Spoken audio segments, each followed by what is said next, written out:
बिस्मिल्लाहिर्रहमानिर्रहीम। अस्सलाम वालेकुम। क्लास 9 बायोलॉजी के साथ आपकी खिदमत में दोबारा हाजिर हैं। मेरा नाम है बिलाल अहमद और आप देख रहे हैं Mother Care School System by Bilal Ahmad. आज हम बायोडाइवर्सिटी यानी चैप्टर नंबर 3 से 2 किंगडम सिस्टम क्लासिफिकेशन और 3 किंगडम क्लासिफिकेशन सिस्टम डिटेल से पढ़ेंगे। इनके ड्रॉबैक्स पढ़ेंगे और इनके सेलिएंट फीचर्स पढ़ेंगे। तो 2 किंगडम सिस्टम सबसे ओल्डेस्ट सिस्टम ऑफ क्लासिफिकेशन है क्योंकि इसको एरिस्टोटल ने इंट्रोड्यूस किया था और इसमें प्लांटाई और एनिमलिया यानी सारे लिविंग ऑर्गेनिजम्स को 2 बड़े किंगडम्स यानी प्लांटाई और एनिमलिया में तकसीम किया गया। वो आपको पता है कि प्लांटाई में प्लांट्स है और एनिमलिया में एनिमल्स। लेकिन इसको एक और एंगल से देखते हैं। प्लांटाई में वो ऑर्गेनिजम्स डाले गए जो अपना खुराक खुद तैयार कर सकते हैं और इसके लिए एक टर्म इस्तेमाल किया जाता है जिसको कहते हैं autotrophs.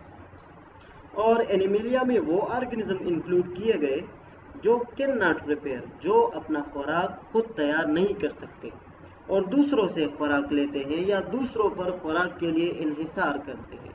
They depend on other organisms for their food.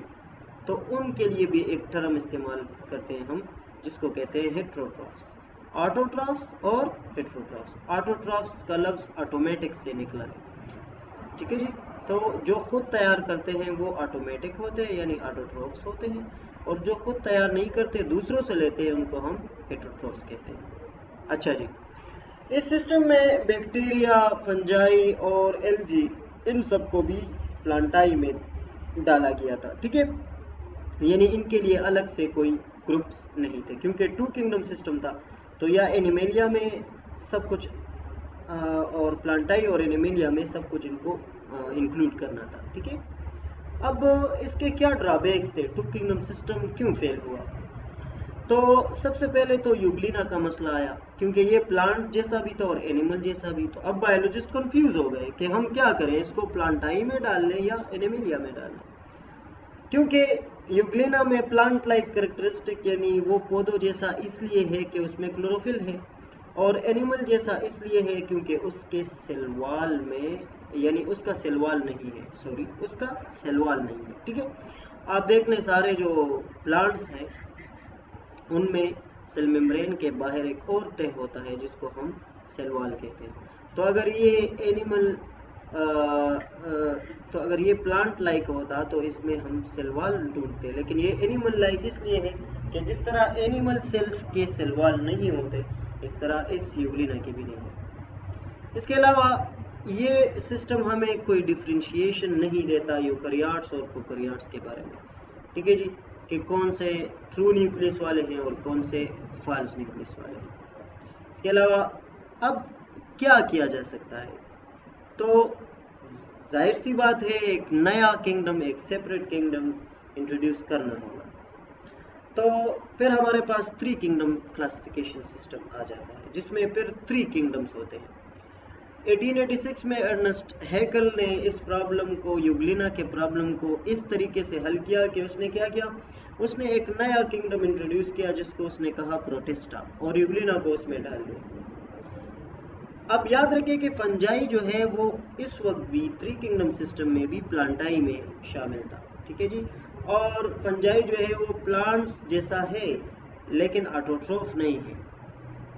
Plant जैसा अदर करेक्टरिस्टिक उसमें है लेकिन वो खुद खुराक तैयार नहीं करता, ठीक है। तो इस फंजाई ने फिर मसला बनाया दिया था क्योंकि इसके सेल वॉल में सेल्यूलोज नहीं था, और प्लांट्स में चूँकि फंजाई को उस वक्त भी प्लांटाई में शामिल किया गया था तो जाहिर सी बात है प्लांट्स के सेल में सेल्यूलोज था और फंजाई के सेल में सेल्यूलोज नहीं बल्कि उसके अलावा काइटिन था, ठीक है जी, जिसको हम चिटिन भी कहते हैं। तो इसके ड्रॉबैक्स क्या थे, क्यों फेल हुआ 3 किंगडम सिस्टम? क्यों? इस वजह से कि प्रोकैरियोट और यूकैरियोट में डिफरेंस न दे सका कि कौन से फॉल्स न्यूक्लियस वाले एनिमल्स हैं, कौन से ट्रू न्यूक्लियस वाले ऑर्गेनिजम्स हैं, ठीक है। इसके अलावा फंजाई का जो पोजीशन था प्लांटाई में वो ऑब्जेक्शनेबल था, वो काबिल शिकायत था क्योंकि प्लांटाई में हम इसको शामिल इसलिए नहीं कर सकते क्योंकि ये ऑटोट्रॉफ भी नहीं है, दूसरा इसके सेल वॉल में सेलुलोज भी नहीं है। क्यों?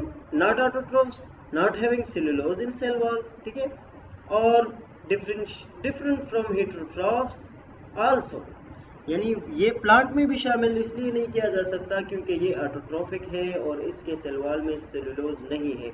लेकिन एनिमल से भी इतनी ज़्यादा मुमासिलत इसकी नहीं, क्योंकि हेटेरोट्रॉफ से भी ये डिफरेंट है। क्यों? क्योंकि ये फूड को एब्जॉर्ब करता है instead of taking it from others, दूसरे से खुराक, तैयार खुराक लेने अदर एनिमल्स की तरह इसका काम नहीं, बल्कि ये क्या करता है, ये एब्जॉर्ब करता है अपने फूड को, ठीक है जी, दूसरे के जड़ों के साथ, प्लांट्स के जड़ों के साथ ये अपने आप को चिपका लेता है और उससे तैयार खुराक एब्जॉर्ब करता है। तो उम्मीद है आपको आज का टॉपिक समझ में आ गया होगा। 2 किंगडम सिस्टम और 3 किंगडम सिस्टम हमने पढ़ भी लिए और उनके ड्रॉबैक्स भी पढ़ लिए। तो फिर ज़रूरत थी एक और सिस्टम की जो हम इंशाल्लाह नेक्स्ट टॉपिक में पढ़ेंगे, जिसका नाम है 5 किंगडम सिस्टम। और हमारे वीडियो को प्लीज़ लाइक करें, शेयर करें और सब्सक्राइब करें। Thanks for watching. Thank you so much.